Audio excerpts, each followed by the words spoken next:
இன்னைக்கு காரக்குழி பணியாரம் எப்படி பண்றதுன்னு பார்க்கலாமா? அது பண்றதுக்கு அடுப்புல ஒரு டேபிள் ஸ்பூன் அளவுக்கு எண்ணெய் சேர்த்துக்கும், கூடவே கொஞ்சம் கடுகு சேர்த்து போடுறது, ஒரு டீஸ்பூன் அளவுக்கு உளுத்தம் பருப்பு, ஒரு டீஸ்பூன் கடலை பருப்பு, ஒரு டீஸ்பூன் ஜீரகம் சேர்த்து லைட்டா அந்த எண்ணெயில பொரிச்சிட்டு ஒரு வெங்காயத்தை நல்லா பொடியா நறுக்கி சேர்த்துக்கும், கூடவே உப்பு சேர்த்து வெங்காயம் நல்லா சாஃப்ட் ஆகிற வரைக்கும் வதக்கிட்டு கொஞ்சமா கொத்தமல்லி இலையே நறுக்கி சேர்த்துக்கோங்க. இந்த சேர்த்து அடுப்பு ஆஃப் பண்ணிக்கலாம். இதை அப்படியே நம்ம இட்லி மாவுல சேர்த்து நல்லா கலந்து விடணும். மாவு இந்த மாதிரி பதத்துல இருக்கணும். அடுப்புல குழிப்பணியார சட்டி வச்சு கொஞ்சமா எண்ணெய் இல்லைன்னா நெய் சேர்த்துக்கோங்க. நான் நல்லெண்ணெய் சேர்த்துக்கிறேன்.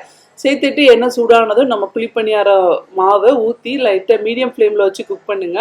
நல்லா ஒரு பக்கம் கோல்டன் கலர் ஆனதும் அதை திருப்பி போட்டு ரெண்டு பக்கமே லைட்டாக கோல்டன் கிறிஸ்பாக வர வரைக்கும் குக் பண்ணும். இந்த மாதிரி நம்ம போட்டு மீடியம் ஃப்ளேமில் குக் பண்ணுறப்ப தான் கரியாது, அதே மாதிரி உள்ளாடி நல்லா குக் ஆகி வரும்.